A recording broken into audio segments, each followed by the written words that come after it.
Hello, everybody, and welcome back to the Lawcast. This time we're going back to cover the sequel to wrestling's original supercard. It's Starrcade 1984, the $1 Million Match. Cush, was this show worth $1 million? This show wasn't worth a goddamn penny that somebody scraped up out of a sewer grate. Steve, this is the nightmare I have every time that you say we're going to do some old NWA wrestling. It's just going to be a bunch of jabronis in black tights doing boring shit. Yeah, I would say Starrcade 83 really exceeded our expectations. This one, oh boy. Not a good follow-up to the original this year. It's impossible to believe this is the same company as the one that we watched a year ago. The one that was brimming with superstars, like the best of the best from every territory across the United States. This is not that. Well, if you look at the roster, if you look at who was in the big matches the previous year, a lot of the guys who were in the top matches are not around anymore. Like Harley Race is in semi-retirement. He's not on this show. Briscoe brothers have gone to the WWF when Vince bought Georgia. Valentine and Piper are both in the WWF now.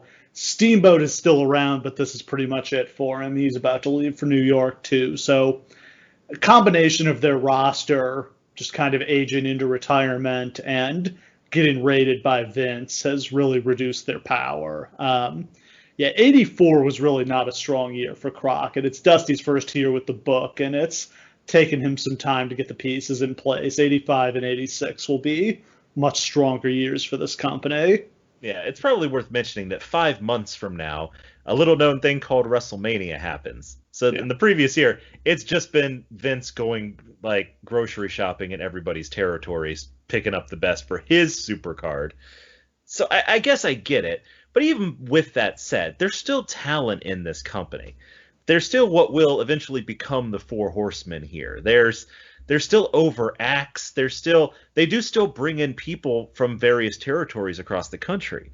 It's just that for whatever reason, they're booked to do terrible stuff and wrestle the worst matches, and they just do a bad job. Yeah, I mean, I think to an extent the novelty of the Super Show has just worn off in the second year. The first year it was just exciting to have all the stuff. The second year we see how little substance there is. None of these matches have real finishes. None of them are the conclusions to any storylines because they're still making their money taking these matches on the road. That's still the business model. I do also wonder if maybe, like, to some extent you could say that some of the territories were like sending, I don't know if they were like sending their top guys to Starrcade to get them like exposure on the show or to like just to trade like the NWA used to do. But as WWE starts to advance and buy up territories and like become this monolith, people start to get a little cagier about lending out their best assets. You know what I mean? Like, maybe for your Super Show where you're trying to go national, I don't want to send you one of the Von Erich boys or one of the like my top dudes. Maybe instead you get Brian Adias and you get Elijah Akeem instead. Yeah.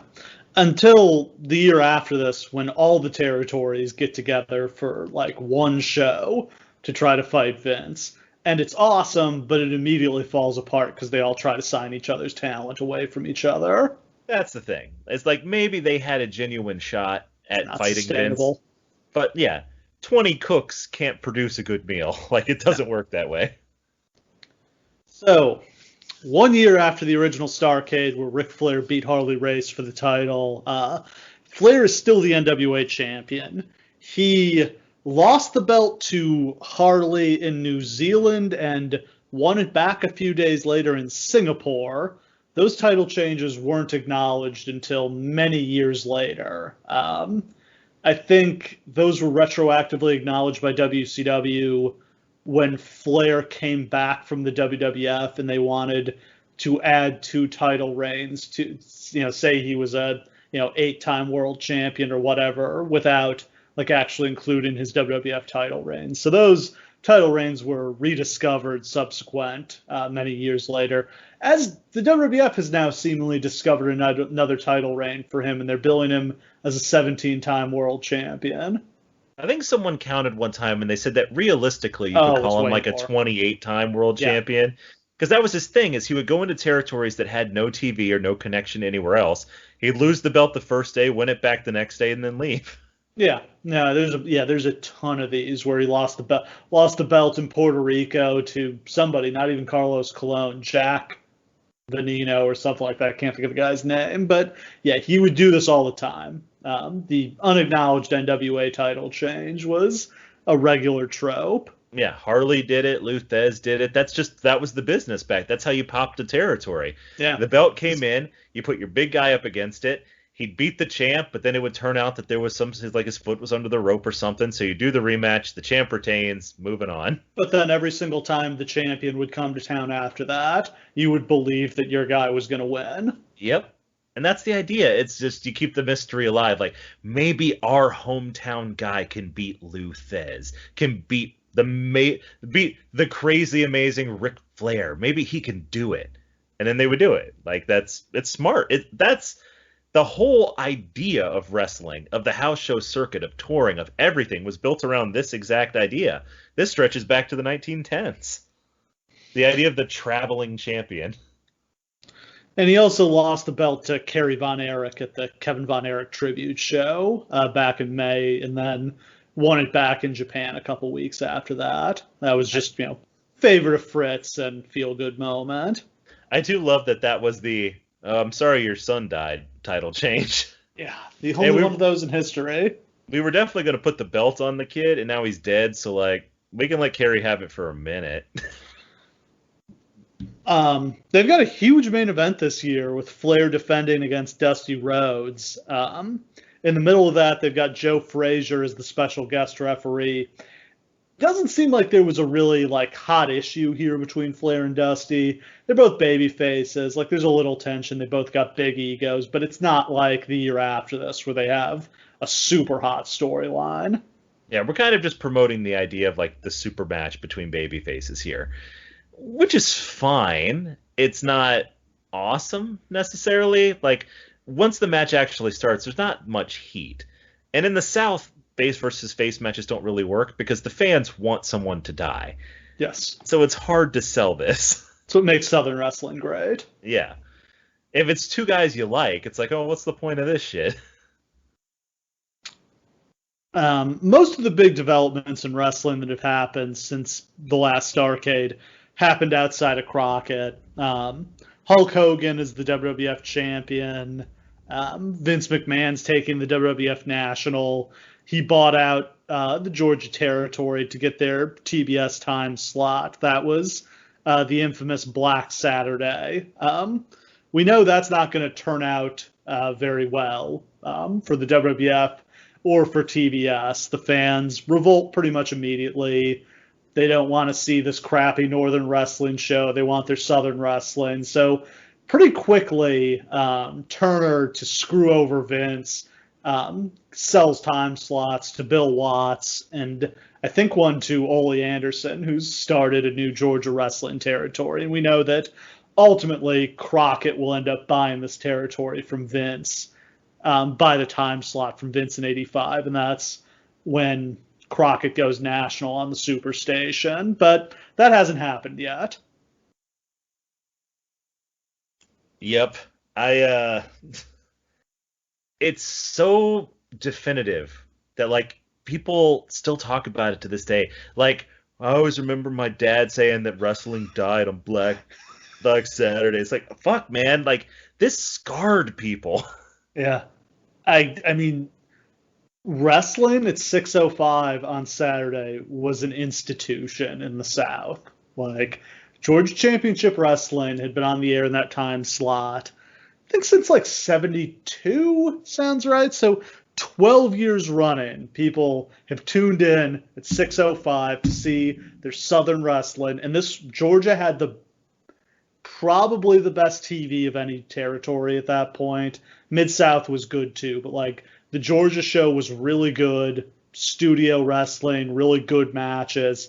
And then Vince comes in with his showbiz Northern wrestling, and it's just highlights of arena matches. It's not a live show. It's a show that you can already see somewhere else.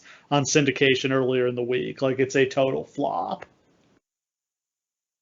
If only I could think of some other WWE programming that reminds me of. Anyway, this is, it's not even a question. First of all, Northern Wrestling, it's not just a stylistic difference. It's like an entire world of difference, especially at this point. Like, it was more poorly lit.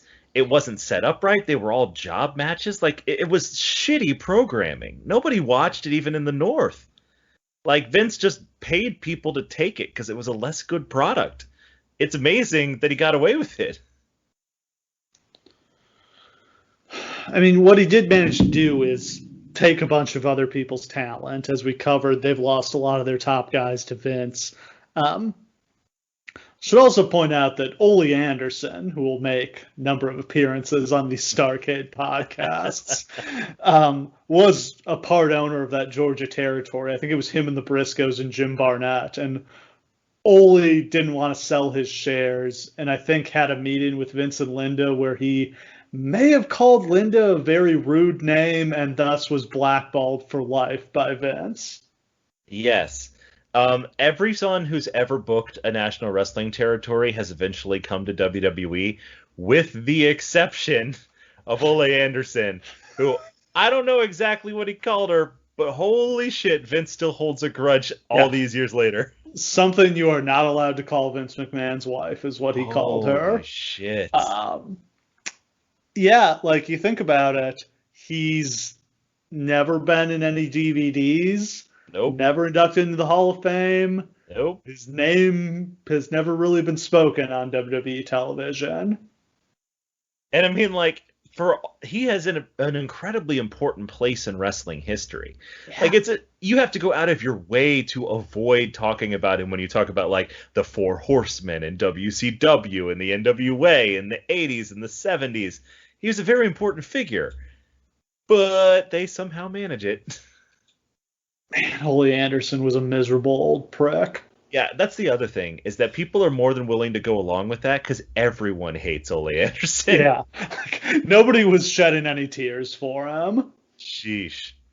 And yet, he will show up over and over in these Starrcade podcasts as the guy they always turned to when they didn't know who could take over the book. What about Ole? We get Ole again. I mean, Ole won't crash the ship. It'll suck, but it won't bury us. Dusty is booking, so he's both the top babyface and the booker, but surprisingly, Booker Man doesn't book himself to win the title here. Can't explain that. The fascinating thing about Dusty Rhodes is that despite the fact that he is the booker for long stretches of NWA history, he has the 34th longest total time with the title of anyone ever to hold the belt. Out of 53. He hogged the spotlight, but he never monopolized the title.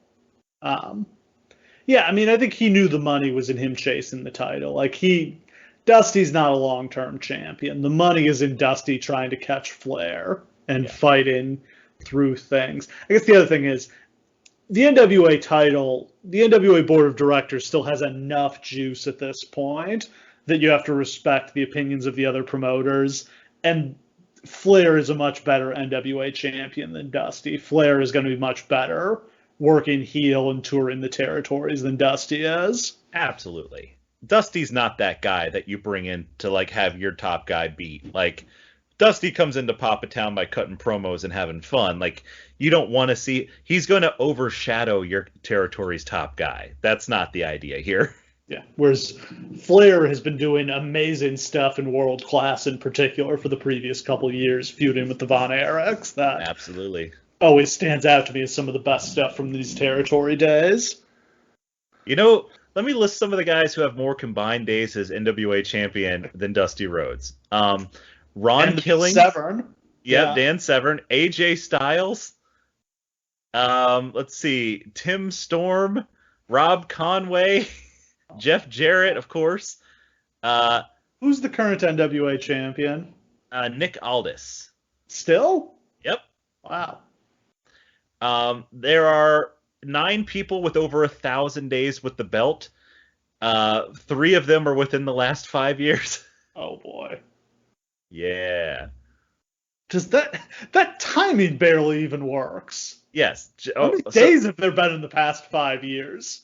Yeah, there's Nick Aldis, Adam Pearce, and well, I guess not 5 years. Jeff Jarrett's the other one. I was gonna say, like, there've only been 1,800 days in the past 5 years. Okay, that makes let's say 15 years. Yeah.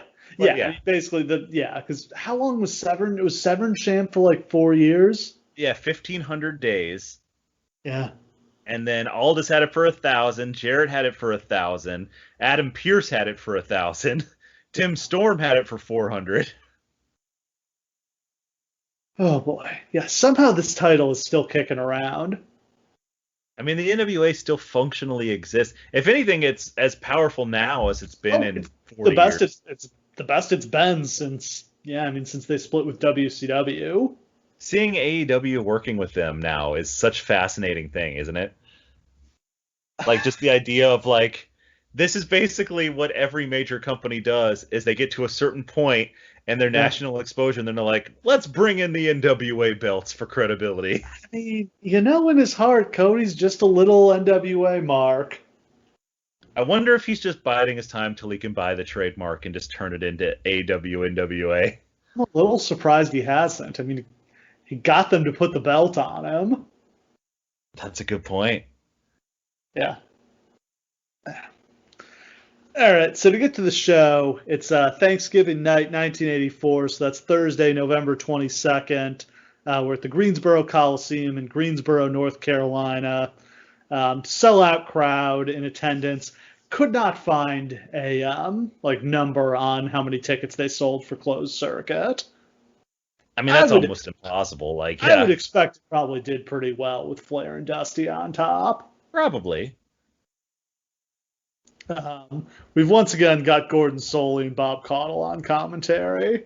They look 100 years older this time than they did last time, except for Gordon Soley's toupee, which looks great. They kind of cut right in with a replay of Flair beating Harley from the previous year. I kind of dug that. All it was missing was a voiceover that said previously on Starrcade.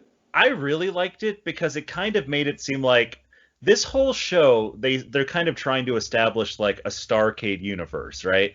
Like they're like, all right, we're going back in the locker room just like we did in the past Starrcade, and there's a direct line. Like if this was a month after the original, you would have believed it. Because at the end of the last one, Dusty said, I'm coming for that belt, Flair. The way they book back then, they kind of are booking year to year. Not that much has happened.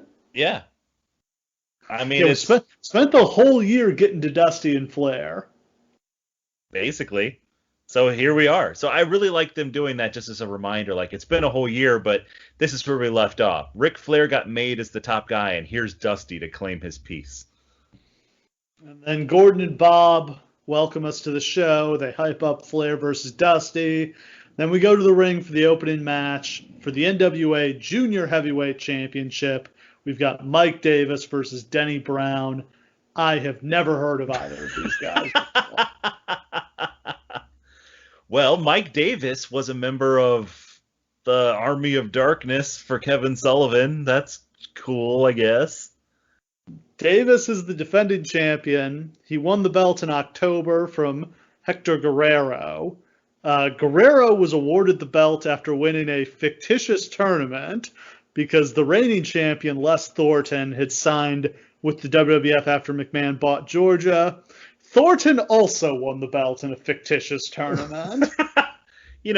All those tournaments that they just had going on back in the day. Like, the funny thing was, at this time, you could literally just say that.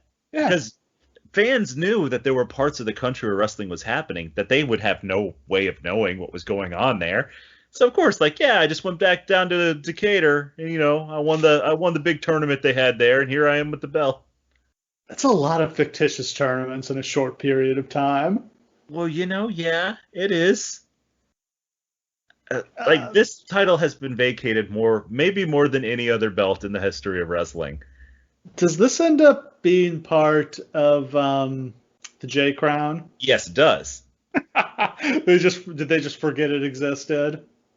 Well, what happened was, technically, there's a Japanese version of this belt that's going on at the exact same time.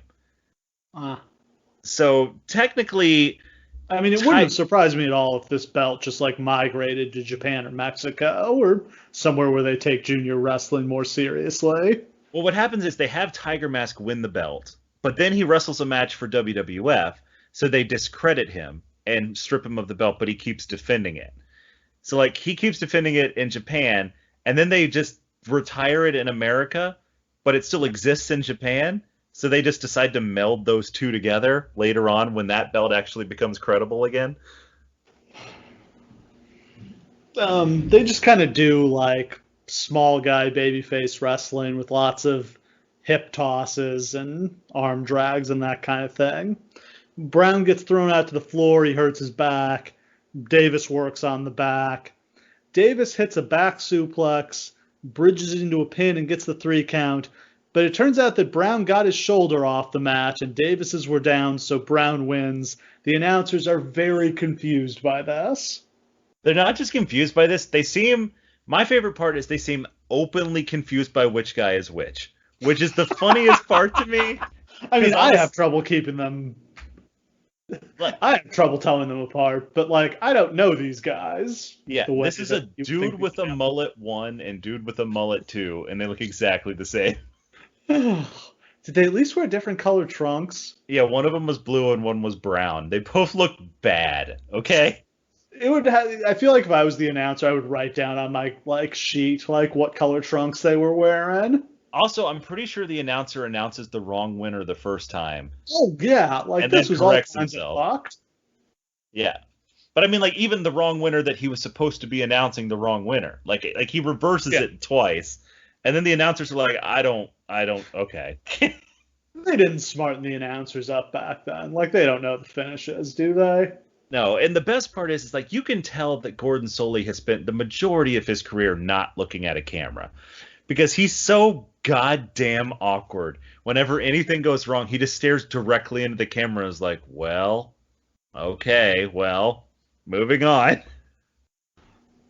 He just has like this sickly smile on his face, like, they told me to smile. Gordon's fine as long as you keep feeding him gin and tonics. Yeah.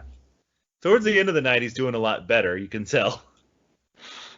We go back to Flair's dressing room where Tony Schiavone, lets us know he'll be doing interviews from back in the dressing room. I guess this feels like it was a Starrcade special that they didn't have other big shows that were on TV or closed circuit, so this was the only time you were going to get back in the dressing room. I like this one a little bit less than the previous years, because the previous years was like, it literally seemed like they just sent Tony into the dressing room, and there was just a bunch of wrestlers wandering around getting dressed ready for their match, and he'd just be like, interviewing a guy while he puts his boots on. That was cool. This one felt more like modern. Yeah. Like, it was more like, all right, here comes Ric Flair in his full robe and outfit, ready to cut a promo. Yeah, did not feel as authentic this time. It was still good, but it just didn't have that same punch to it.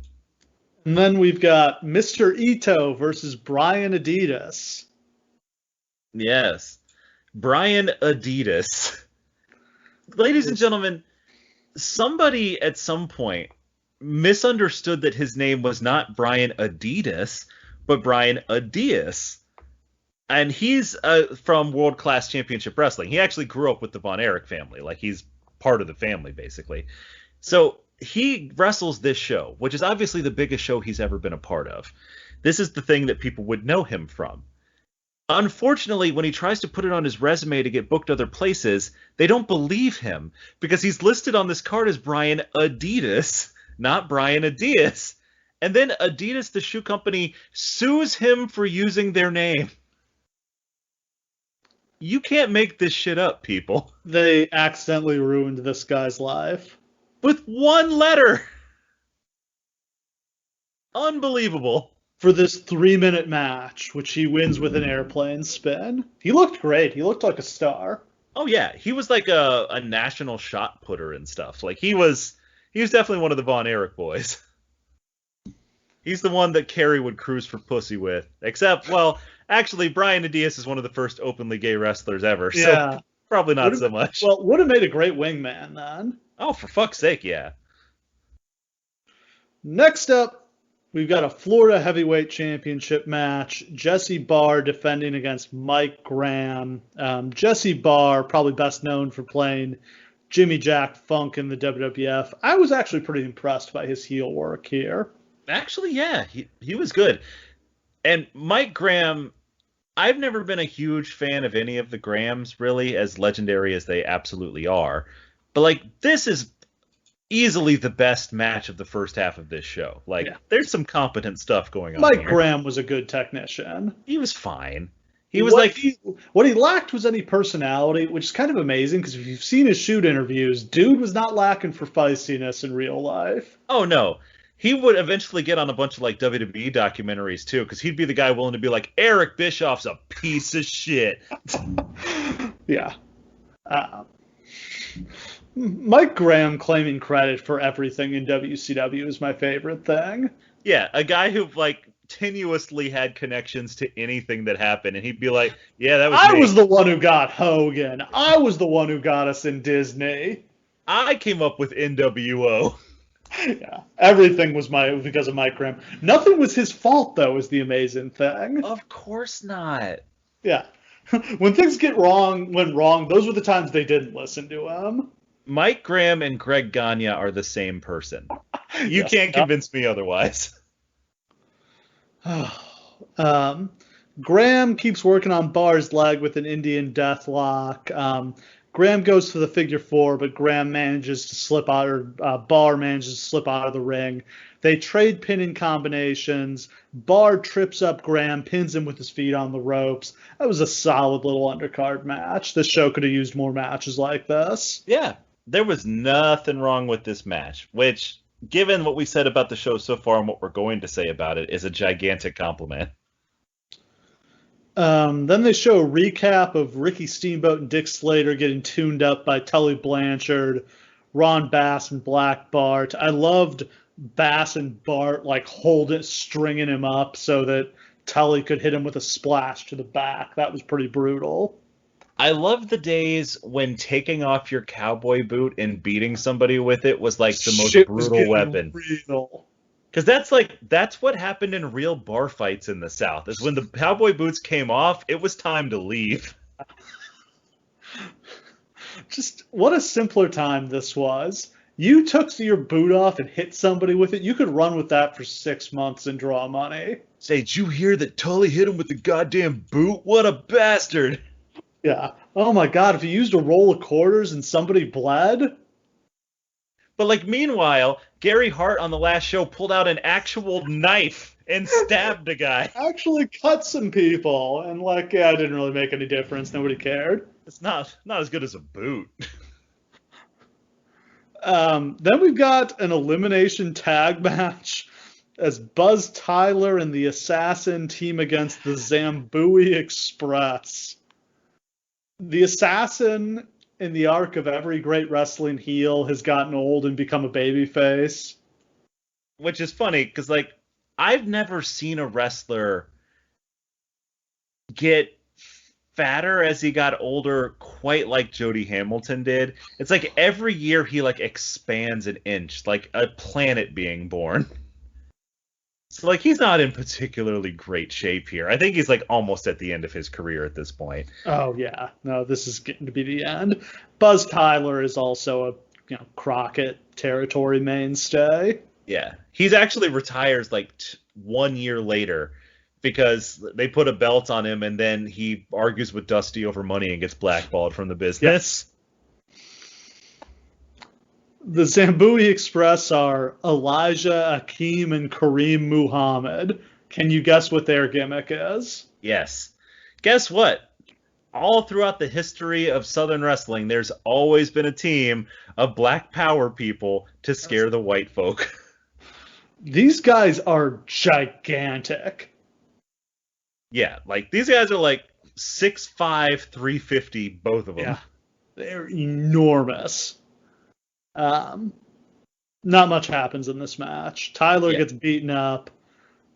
Assassin pins one of the Zambui guys after a headbutt, and I guess the other one got counted out. It's not entirely clear, but it was announced as an elimination match, and the match just ends after the one fall. And the announcers, struggle to explain what happened. I kind of feel like they just forgot that it was an elimination match. I did while I was watching it. Like, it didn't even occur to me. What's the point of a 2-on-2 tag elimination match? That's stupid. Especially if you're only going to give them 5 minutes. Like, what are you talking about? Don't do that. Oh, man. Then we go backstage where Shivani interviews Dusty Rhodes. Dusty promises to win the belt and says he's the prettiest man alive in the universe, Daddy. And that proves, Dusty Rhodes saying that out loud in front of people proves that you should have the confidence to say anything about yourself. Because Dusty Rhodes is one of the ugliest men who have ever lived. But god damn it, he had so much confidence he made you believe it. You know, listeners, there's probably some days where you're at your job and you're not sure if you're up to it. You have that imposter syndrome. Just give yourself the confidence of Dusty Rhodes saying he's the prettiest man alive. And, like, trust me, he convinced enough truly gorgeous women over the course of his life of it that you should understand believing it is all that matters. And then we've got a match for the Brass Knuckles Championship. Yeah. Between Black Bart and the Raging Bull Manny Fernandez.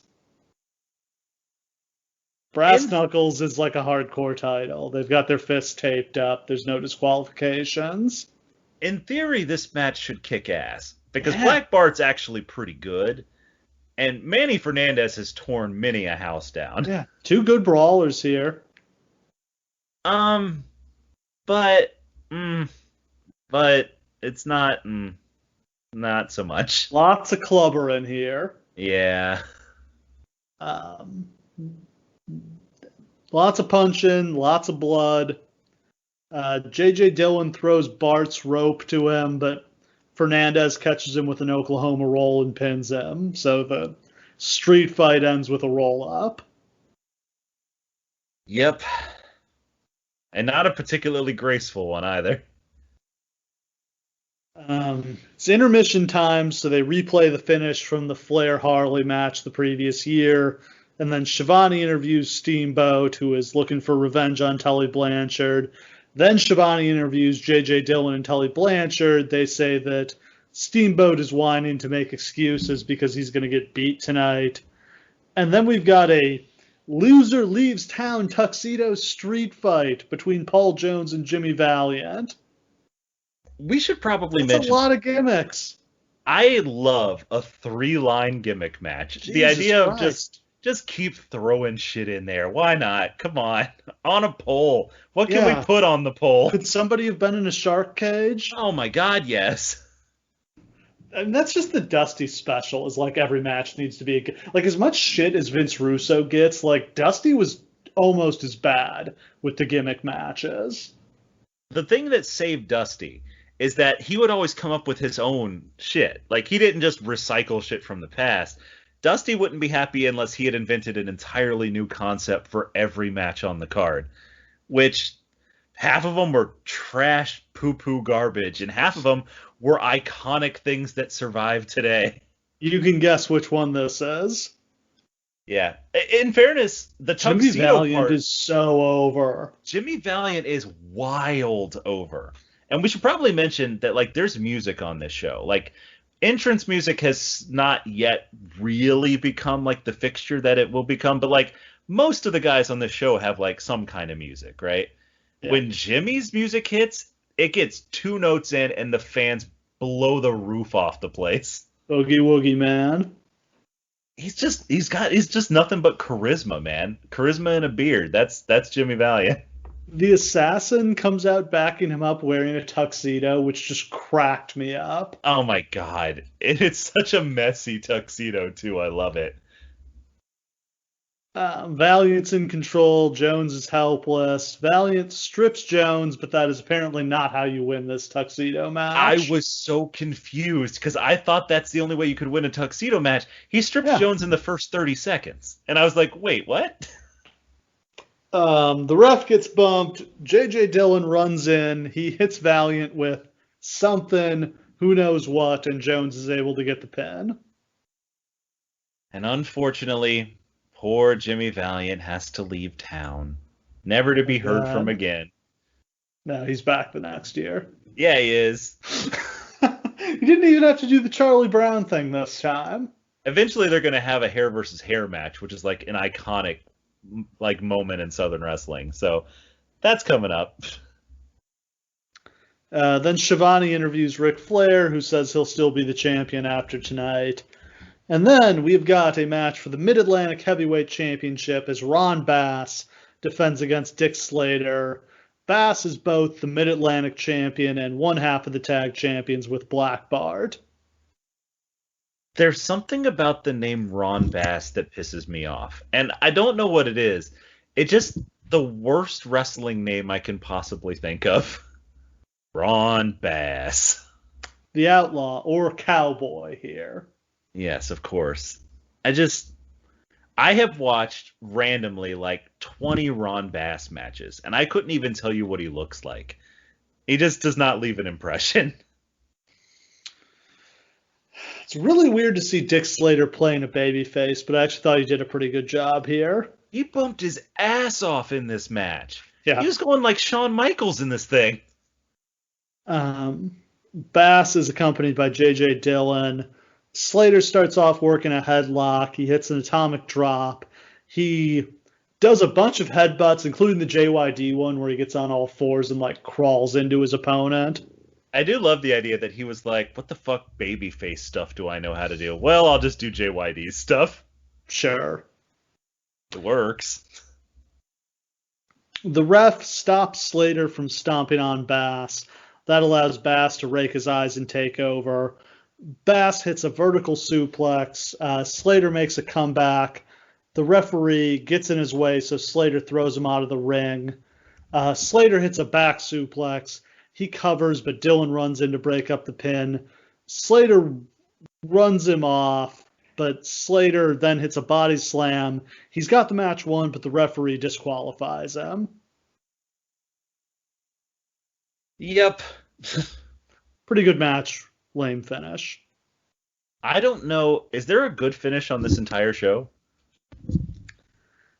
No, there's not. I'm trying to think, does anything satisfying happen on this entire show? I can't even think of like a particularly clean finish that happens on this entire show. Well, no, because it's all heel wins, and the heels are, of course, going to cheat. So, yeah, it's just a bunch of bullshit. I don't think I really realized, but yeah, it's basically all heel wins or like babyface roll-ups, and that's it. And then we get somebody playing the national anthem on a trumpet, because we've got the Russians up next. At least we still got the lights on this time. They don't do the whole damn thing in the dark. Though we do pan to like a super yellow-looking version of the American flag. Yeah. So it's Ivan and Nikita Koloff against Ole Anderson and Keith Larson. This is a little bit of a weird one. So the Koloffs turned on Don Kernodle after him and Ivan lost the tag belts to Dusty and Manny Fernandez. They broke his leg. So now Kernodle's real-life brother Keith and his friend Ole Anderson are fighting for revenge on his behalf, and Kernodle is in their corner. That's the weirdest shit, is that they chose to go out and get his actual real-life brother for this, who, as far as I can tell, had like maybe 5 wrestling matches in his entire life. Looks great. He looks like a star. Yeah. I don't understand why they didn't do more with him, honestly. He's so insignificant, he literally doesn't have a Wikipedia page. Like, he doesn't exist. Is saying something for somebody who wrestled on a Starrcade. Yeah. Like, I can't for the life of me figure out why more didn't come of this with him. Or at least some sort of tag team or something. Yeah. It's also weird that he's going by his real name, whereas, of course, Don Kernodle is a stage name. So Gordon explains that Don Kernodle is a stage name because Don didn't want to coast off his dad's name. But, like, why even explain it? Why not just make it Keith Kernodle? I don't know. What's the benefit of letting him go by his real name? Unless they just didn't smarten him up to the business, which would be fucking hilarious. I don't know. Like, it's a little late for that kind of stuff, but I don't know. I'm sure, like, Nikita didn't let him in on the fact that he wasn't actually Russian. But like the idea that you could get on a Starrcade and not know shit about the business just because you happen to be a wrestler's brother. That's pretty funny. It's a different world back then. Really Very was. weird very weird to see Ole playing a baby face. The whole match, even though it literally features evil Russians, I kept accidentally thinking that they were the baby faces. Yeah. Ole Anderson has never, ever been a babyface for 1 second of his life. The faces rush the heels. Ole and Larson both work on Ivan's arm. Larson misses a charge, and Ivan goes up to the top rope, but Larson's able to throw him off. Ole works the arm some more, but Ivan rakes his eyes and tags in Nikita. Nikita is undefeated and getting the Goldberg push to this point. He's unstoppable. Yes. And for good reason. Like, he looks awesome. Oh my God. He's going to become a big, big star.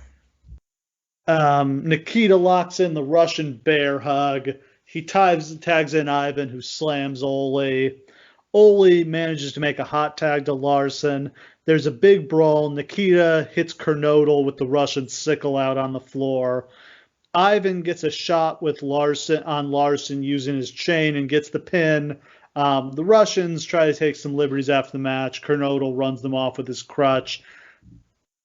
Got to find bright spots. That was a competently worked tag match. That was perfectly fine. The fans were into it. I mean, USA versus Russia was a no-brainer at the time. Like, it was going to get over despite itself. If I can find a bright spot, Nikita looked like a goddamn superstar. Man, he is built like a house. Yeah, he is. Next up, we've got our World Television Championship match as Tully Blanchard defends against Ricky Steamboat. Lots of stipulations here. Both men have put up $10,000 of their own money. If Blanchard is disqualified or counted out, he loses the belt. And J.J. Dillon is banned from ringside. Basically, it's the only fair match that Ricky Steamboat will ever get in his entire run. Yeah, Steamboat has to win here. Like, what a loser he would look like if he lost. Well, funny thing about that. Yeah. Right. Well, yeah, the problem is he's about to leave for New York. Yeah. So basically, they're just jabronizing him on the way out. Steamboat's entrance song sounds dubbed in, but whatever it is, it sounds awesome. Yeah, it does. I was rocking to this. Was this like a Final Countdown knockoff? Well, what he actually used to... I mean, is he coming out to the song that the Chicago Bulls come out to in the 90s? I don't know if he was using Sirius yet. I don't even know when that was released. That comes later. Okay. Because he always came out to songs that sounded vaguely like that until he landed on that one. Yeah. I don't even know. Let me see, because I don't know how popular that song was before the Bulls started using it. And it was released in 82, so maybe he was already using Sirius at this point. Because I think he used it in the late 80s, so I think he predated the Bulls using it. So yeah, I think that's what this is, because it at least sounds pretty similar to whatever this dubbed over stuff is. Steamboat starts fast. He locks in a chin lock. Blanchard gets in some shots on Steamboat's injured ribs. Steamboat manages to cinch in another chin lock, but Blanchard breaks it with a shot to the ribs and then a back suplex. Steamboat hits a big power slam for a 2 count. Steamboat with a 10 punch and Blanchard blades. It occurred to me midway through this match, this is the match that Steamboat should have had with Savage at WrestleMania 3. Absolutely. Like, as much as that's a great match, like, I think we've both had the criticism of it that it doesn't really fit the story because Steamboat doesn't wrestle vicious enough. Like, this is the vicious Steamboat I think we should have seen there. Yeah, and that the argument everybody gives is that Steamboat never wrestled like that. But if anything, this refutes that. He absolutely could do it. Yeah. Swinging neckbreaker from Steamboat. Still only gets 2. Steamboat steals Blanchard's finisher, hits the slingshot suplex. Still can only get a 2 count. Drop kick from Steamboat for another 2 count. Steamboat with a chop that sends Blanchard all the way out to the floor. Blanchard pulls out his brass knuckles. Steamboat goes for a suplex. Blanchard gets the knuck shot. Blanchard hits a crossbody, but Steamboat kicks out. Blanchard sets up for a superplex. Steamboat fights him off. Steamboat hits a splash that still only gets 2. Steamboat with a sunset flip. Blanchard blocks it, hits Steamboat with the loaded fist, and pins him. It was a very good match. By far the best match of the night. If I were booking this show, and I was looking at this grim, horrible card that I'd constructed, and I was trying to assign times to all the matches, it would constantly just be a process of being like, well, let's take away 5 more minutes from Brian Adias and Mr. Ito. Yeah. But it's only 4 minutes long. Just take it away. Now it's -1. Yeah. Yeah. Tully and Ricky get, let's see, 2.5 hours. Okay, go for it. Yeah. It wouldn't have been as long as those Edge versus Orton matches. That is true. But this match is great. I could have easily watched another 15 minutes of this match. Like these guys had great chemistry. They could go all night. Just fucking give them the time. Much worse is the following match. The United States Championship. We've got Wahoo McDaniel versus superstar Billy Graham. Billy Graham in 1984. This is one of several disastrous comeback attempts. He's become a kung fu master for some reason. He's shaved his head, he has a mustache, and he wears karate pants and a black belt now. It's grim. He becomes a karate master out of spite to Vince Sr., who doesn't see him as a babyface, because there's nothing more babyface-ish than an old white karate instructor. Oh my God. How could he have thought this was a good idea? I have no idea. Wahoo is still around. It's actually incredible because Wahoo actually didn't wrestle for all that long, but I feel like he was just never... He technically wrestled from like 1961 to 1996. It was a football player for most of that time. Yeah, exactly. And he only really wrestles for like maybe 10 years. He had a long NFL career before he got into wrestling full time. He was just one of those guys who wrestled in the off season. But I feel like he's just always here, just on cards doing jack shit. Well, he's the U.S. champ, and he's turned heel because he says he's being mistreated as a Native American, which checks out. Sure. Graham is able to lock in a full Nelson, but Wahoo gets to the ropes. Wahoo catches him with a big chop as he's coming off the ropes and gets the pin in less than 5 minutes. Fuck you, superstar. You would think that this was Billy Graham's fuck you retirement match. He still makes another comeback in 87. He's on Starrcade the year after this, believe it or not. Fuck me. Like, there's no more juice left in this asshole. None. It's so bad. And he fucking wins next year. We'll get to that, but... Yeah. Oh... We've got another intermission, so they replay the Starrcade 83 finish again. Might as well have just shown the whole match. It was better than any match on this show. Agreed. Shivani interviews our judges for tonight's main event. We've got NASCAR star Kyle Petty, Smokin' Joe Frazier, who will also serve as the referee, and Japanese wrestling legend Duke Kyoto. Yeah. I don't know how Joe Frazier is going to both be a judge and referee the match. Yeah, that's pretty hard, right? Dubious. Yeah, I don't like that. It's a sign of things to come. It was so hard up for money he needed the 2 paychecks, I guess. Yeah, guys, Joe Frazier's not doing great at this point. He's not a good referee. Do you think they smarten Smokin' Joe up? Yeah, because of the finish, they actually have to. I mean, they explained to him what they needed to explain to him, but I don't know how much they smartened him up. It could just be if somebody starts bleeding really bad, you need to stop the match. Yeah. And then magically it happened.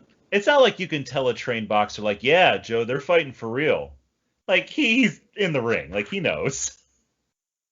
So, yeah, main event time. It's the match the world has come to see for the NWA World Heavyweight Championship. Nature Boy Ric Flair defends against the American Dream Dusty Rhodes. Dusty gets an awesome entrance here as the lights go down and smoke comes out of the tunnel, flashing lights. This is super cool for 1984. Yeah. You can almost tell that he watched last year and was just like, fuck you, Flair. I'm going to do way better than that. He does it. It's cool. It's not quite as cool as the year before, but like it's very cool. Flair's out second in a beautiful pink robe. God damn, that man could dress himself. Yeah. Man. And he's looking more like himself. Like the year before, he just looked like kind of like a dude in a fancy robe. He's looking like Flair here. Yeah. You know what I mean? He's solidified on top now. He's been making that top guy money for a year now. As a reminder, Joe Frazier's our special referee. I thought the receptions were interesting. Did it feel like Dusty got a lot of boos? Yes, it did. Yeah. The crowd was siding with Flair. Yeah. I wonder if the fans in the good seats are probably more likely to be the Flair fans because they're the diehards who paid the big prices for the tickets. Yeah. Dusty's fans are probably up in the upper deck. But also, like, Dusty's super over. Let's not get it twisted. I'm not suggesting anything otherwise. But Dusty's biggest moments are still to come. Of, like, being, like, the beloved babyface. Like, the guy. He's like, kind of the new kid in town. He's only been in Crockett for a year at this point, whereas Flair's been there for years. Yeah, until the Horsemen form and turn on him, he's not really the top babyface. So, like, that's still to come. Yeah, I was surprised that Flair seemed to get the more positive reception because he's more naturally the heel here. Yeah, but I mean, especially when you look at, like, if we're taking this as a through line from last year's main event, he is the babyface of this company. Yeah. They've cemented him as, like, the Sting of this time, you know? Dusty starts fast with a big elbow, and he applies a headlock. Flair with a right hand. He goes for a knee drop, but Dusty moves, and Dusty locks in the figure four. Flair's able to get to the ropes. Dusty stays on the leg as the announcer calls 5 minutes gone by. Dusty with another elbow and a press slam, almost like a press power slam. Yeah, that shit was cool. Yeah. You don't think of him as being a guy who has power, but that was pretty good.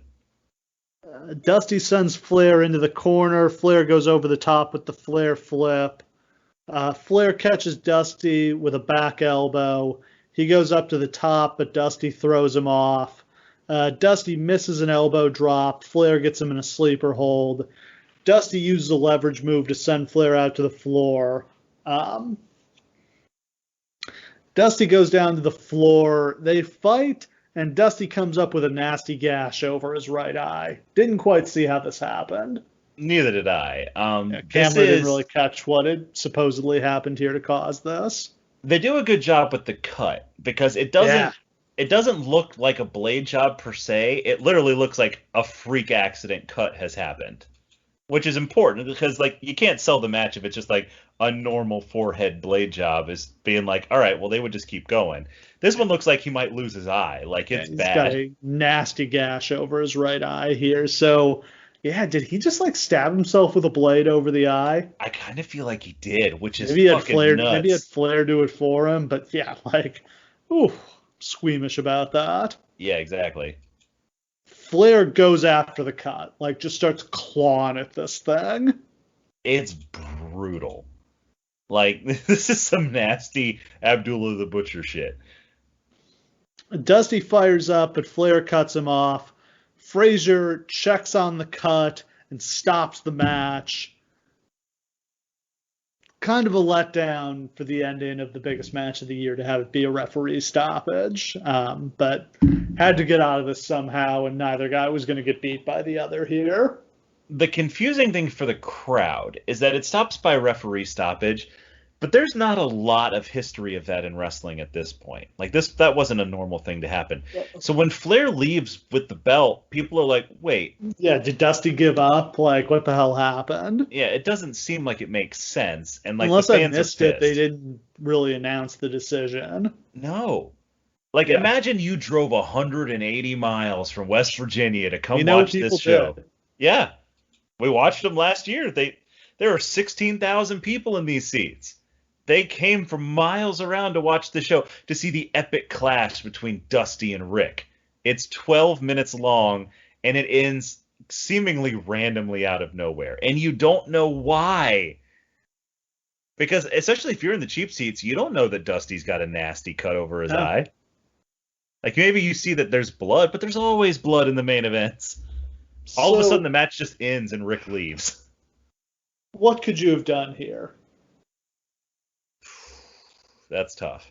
How do you get out of this? Do you do the classic Dusty finish where Dusty beats him, but foot was under the rope, or the referee was bumped and it's a disqualification, something like that? I mean, that's definitely the most, like, Dusty made a career out of using that to get out of situations like this. That's why it's called the Dusty finish. Yeah. You make the fans happy, but then you go back to business as usual. I mean, I think an issue here is that you're not going to get a match out of Joe Frazier. Like, he's not. Did they think they were going to get a match out of this? It seems like it. It really seems like it based on the way what they do after this, but it just, I don't think he was capable of doing it. I mean, he had a long, rough boxing career. Yeah, because they all cut promos after the show was over, and Joe Frazier cuts a promo that makes you think they're getting a match. Yeah. So I think this is more workable if the referee is anybody that you can actually get a match out of. Because, I don't know, it feels like something hot to come back with is Dusty versus the referee who screwed him over and stopped the fight. Oh, yeah. You have Dusty work like a 6-month program with that, and then you come right back around for the rematch, Flair versus Dusty for real. And then you do the whole what they wind up doing, which is an amazing angle, and they got to do that, obviously. But to steal a finish that hasn't happened yet, could do the WrestleMania 13 finish here. Oh, where he passes out? Yeah, he passes out from blood loss in the figure 4. Flair wins, but Dusty didn't quit. That's interesting. I wonder how that would have played at this time. Yeah, I don't know. That's another different. Like, it's also, it would be another controversial ref stoppage. It's just without television and cameras and like Titantrons and stuff, it's so hard to get across to the crowd that that's something that has happened, you know? The other problem is with the figure 4, if you passed out, you'd be pinned because your shoulders would be flat on the mat. That's true. Yeah. I don't know. But yeah, I mean, it's a tough situation to be in because, like, can't really have either guy beat the guy. I mean, another thing you could do, you could just have some heels show up, interfere in the match, and Flair and Dusty fight them off, but then they end up getting into it, and you just end the show with a brawl. That's the Hogan finish. Whenever Hogan couldn't think of a way that he could agree with, he'd just be like, well, let's just me and the guy fight every heel on the roster together. Yeah. I don't know. I don't have it, and I don't think any of these are great ideas. I don't think there's a great solution to this one. Yep. Other than maybe the solution is, what if this was Flair's heel turn? But could you hold off for a year before you got back to it? I don't think you could. When do they actually do the turn? When do they form the Horsemen? September 85. Okay. So it's a while off. It's I wonder, because like what makes that special is the wild, out of control heat that spans from it, right? You could, I mean, maybe this, if this was where the Horsemen form, Flair wins because of interference from all the bad guys. And then Dusty can have to fight his way through the Horsemen to get to Flair. The fabulous thing about that is, like, it wouldn't even seem like a stable was forming there because Ole and Tully and Arn Arn's not even here yet. Yeah. But Ole and Tully literally have no communication. One's a babyface, one's a heel. So if you just showed them at ringside, you'd be like, why are those guys here? Yeah. It would never occur to you that that's what was going to happen. Yeah, So I that mean, would I have been think cool. that works for me because then you've got, come back come back in 3 months to the Coliseum for Dusty versus Tully, and then Dusty versus Ole, Dusty versus Arn, and like finally after he's beaten all those guys, he can get to Flair for the rematch. That works for me. Yeah. Yeah. Well, anyway, Flair leaves the ring, is handed the belt and a check because he won the $1 million. He is handed literally a check like you would write to the grocery store. Yes, like it's that tiny little payroll check. I hope this was his actual payoff for whatever he got for this show. I just love that idea. It's just like I how do you not make this a big gigantic million Oh my dollar check? God. Yeah, how did they not do a giant blown up novelty check here? I just can't understand it. It makes no sense to me. Like that's the whole idea is that the purse. Yeah. I would have just given him like a physical purse with some Cash. jangling gold coins in it. Yeah, just a big sack of cash. Even a briefcase, yeah. I mean, you can have, you can have hundreds on top and it can be fake after that. Like, yeah, You a know what? giant briefcase of cash. I wish they had done the heel turn, and I wish the end promo for Flair had just been him and the Horseman in the locker room just throwing cash Scrooge up in the air. McDuck in it, yeah. Yeah. Now, and the visual of, in the World Series of Poker when they get down to the final two guys, Yeah. and they bring the boxes of cash and the armed guards and they dump it all on the like. There's so much imagery you could do with this. Yeah. Yeah, They do none. They write a literal payroll check to Flair for $1 million. For $5,000 or whatever his actual payoff was tonight. It was probably a pretty good payoff. I'm sure they did like a $500,000 gate here. I just love the idea of it being like Flair looking down at the check he's presented with, and it says 5,000, and the memo line it says, "LOL, we mean $1 million." This is a story I heard about Kamala when he was at the beginning of his career. He was Sugar Bear Harris, and he was booked in a battle royal, and it was like a $10,000 battle royal, and he won, and he got his payoff for the night, and it was like $250, and he was like, "But I thought it was a $10,000 battle royal." It's like, I bought new tires for my car. Aww. Poor guy. Oh boy, this business.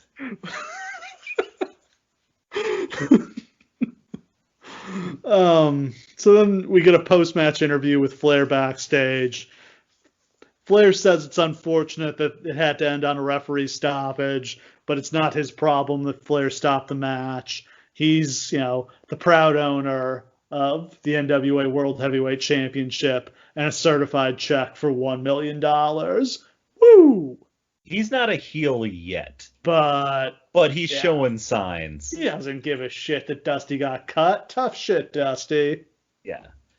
And he's not. This isn't a heelish promo either. Nothing he says is heelish, but like that attitude is creeping in.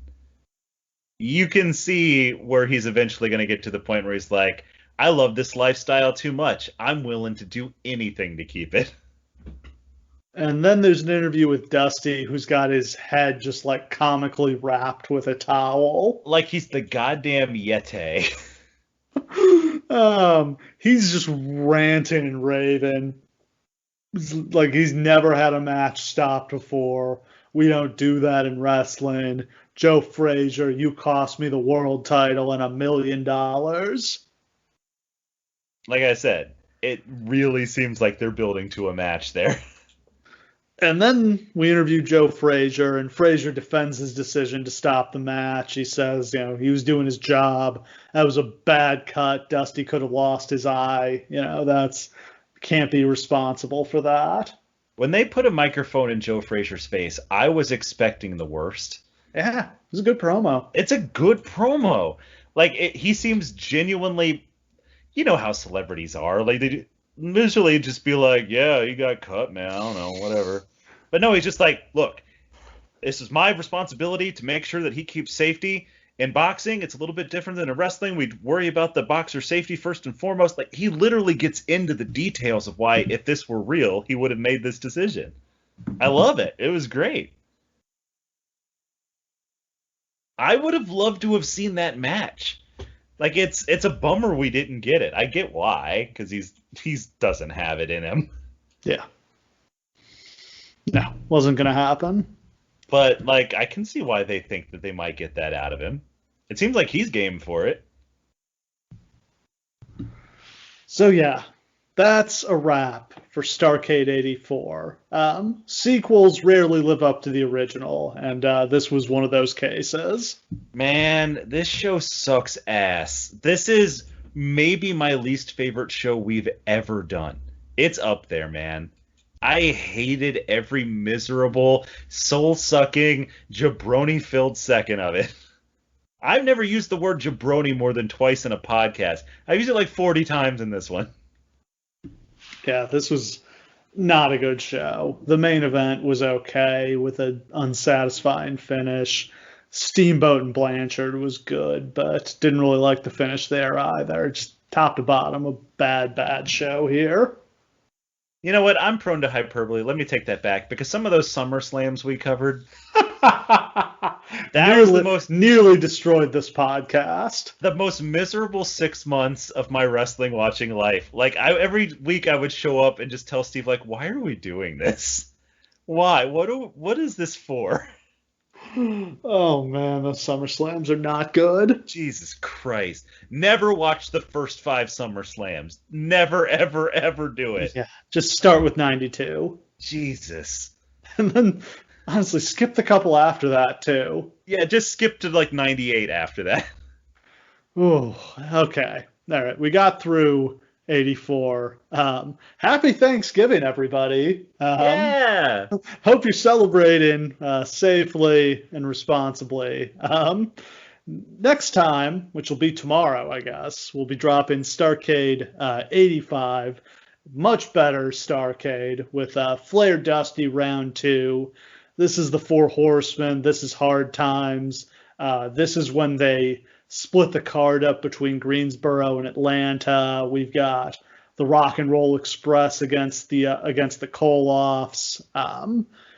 We've got Magnum TA versus Tully Blanchard in one of the most brutal matches I've ever seen, an I Quit Steel Cage match. For as much as we bagged on Dusty Rhodes for his weird booking here, next week is when we reckon, or tomorrow is when we reckon with his genius. This is one of his magnum opus shows, where, like, it's not necessarily the greatest show from top to bottom, but it's brimming with ideas, and it's like the absolute just attempt at something gigantic here with, like, the 2 places and, like, crazy main events, and arguably the bloodiest show in American wrestling history. Yeah, blood in, like, every single match, but yeah. All that and more next time on the Lawcast. As always, thank you for listening. We'll see you again next time.